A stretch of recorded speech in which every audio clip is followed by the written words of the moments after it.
कोण मुंबई तोडतंय, कोण मुंबई तोडणार आहे? आमच्या मुख्य नेते एकनाथ शिंदे साहेबांनी स्पष्ट सांगितलंय की ज्यावेळी अशा कोणाच्या मनामध्ये वाईट विचार मुंबईबद्दल येईल त्यावेळी आम्ही त्याला कडाडून विरोध करू आणि आम्ही देखील रस्त्यावर उतरू, ही आमची एकनाथ शिंदे साहेबांची भूमिका आहे. 27-20 जागा ज्या त्या उरलेल्या आहेत त्यांचं कधीपर्यंत नाही, आज त्याच्यावर चर्चा पूर्ण होईल आणि चर्चा पूर्ण झाल्यानंतर तातडीनं आम्ही फॉर्म भरायला सुरू करू. शिवसेनेला किती जागा मिळणार आहेत?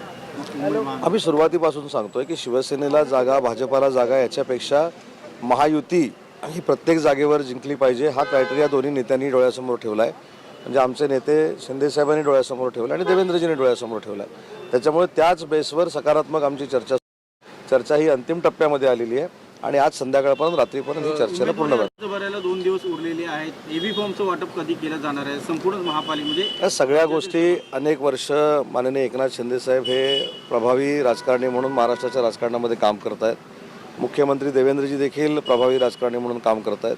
त्याच्यामुळे त्यांना कधी एबी फॉर्म द्यायचे आणि कधी उमेदवारी अर्ज भरायचे हे आमच्या सगळ्यांपेक्षा चांगलं ज्ञान असल्यामुळं लवकरात लवकर एबी फॉर्म दोन्ही पक्षाच्या लोकांना दिले जातात. मुंबई बाहेरची ज्या महानगरपालिका आहे, संभाजीनगर असेल, नाशिक असेल, इथल्या उमेदवारांना एबी फॉर्म देणं फार तात्काळ देणं गरजेचं आहे. कारण ते नाही, सगळ्याच महानगरपालिकामध्ये त्याच्यामध्ये कल्याण डोंबिवली असेल, ठाणा असेल, नवी मुंबई असेल, मुंबई असेल, पुणे महानगरपालिका असेल, पिंपरी चिंचवड असेल आणि महाराष्ट्रातल्या अन्य असतील, या ठिकाणी आज रात्रीपर्यंत सगळे विषय निश्चित होतील आणि उद्या परवापासून फॉर्म भरू. कुठेतरी पुण्यामध्ये शिवसेनेला सन्मानजनक जागा देत नाही असा आता प्रश्न समोर येतोय.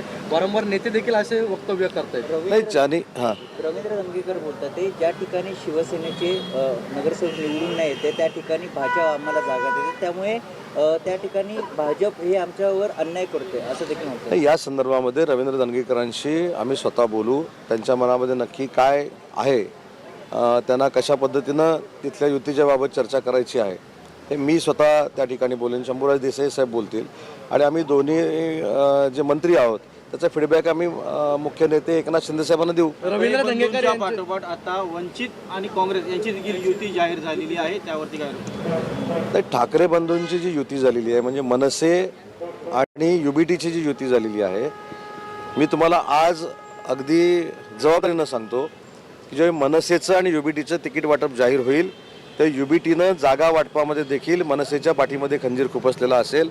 ज्या जागा आवश्यक मनसेला आहेत ते त्या ठिकाणी मिळणार नाहीत असं माझं जे आमची मित्रमंडळी आहेत, आमचे जे कोण सोर्सेस आहेत, सूत्र आहेत, त्यांच्याकडनं आम्हाला कळतं आहे.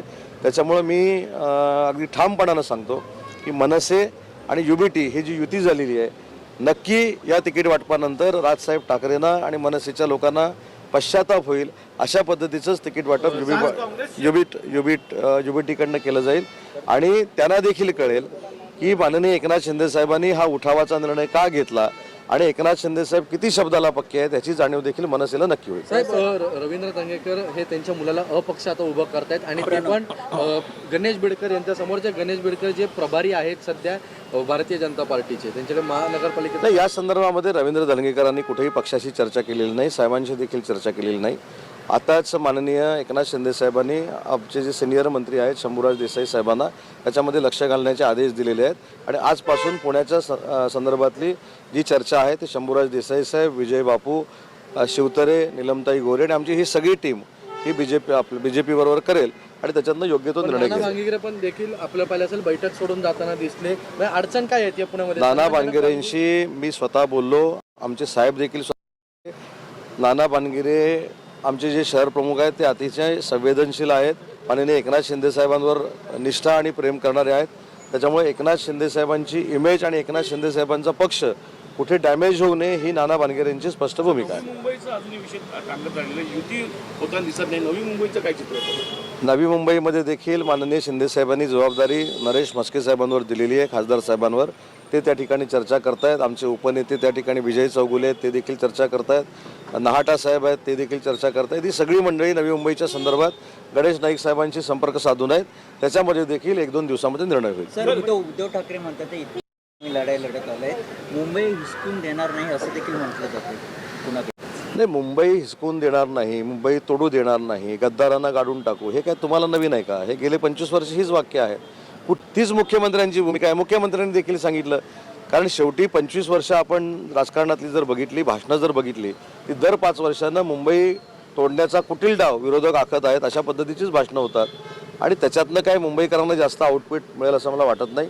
महायुतीचाच महापौर हा मुंबईवर होईल. महापालिका निवडणुकीमध्ये आता जागांबाबतचा तिढा सुटलाय का आणि शिंदेच्या शिवसेनेला मनासारख्या जागा मिळाल्यात का? तर मगाशी मी असं सांगितलं की चर्चा ही अंतिम टप्प्यामध्ये आहे. आमचे शिवसेनेचे सरचिटणीस राहुलजी शेवाळे आणि भाजपाचे मुंबईचे अध्यक्ष अमित साटम यांनी पत्रकार परिषद घेऊन हे काल सांगितलेलं आहे.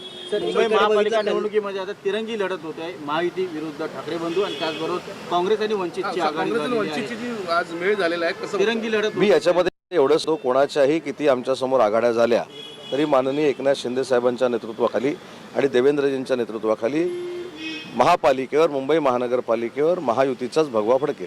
कल्याण डोंबिवलीमध्ये जर बघितलं भाजपकडून सोबळाचा नारा दिला जातोय, युतीवर चर्चा होत नाहीये. तर यातली मी तुम्हाला अजून एक महत्त्वाची गोष्ट सांगतो की युतीबद्दल चर्चा माननीय डॉक्टर श्रीकांत शिंदे साहेब आणि रवींद्र चव्हाण साहेब चांगल्या पद्धतीने करत आहेत. जिथं कुठं अडचणी येत आहेत त्याच्यामध्ये डॉक्टर श्रीकांत शिंदे साहेब, रवींद्र चव्हाण साहेब, एकनाथ शिंदे साहेबांचं मार्गदर्शन घेत आहेत. त्याच्यामुळे तिथं चिंता करण्याची काय आवश्यकता नाही.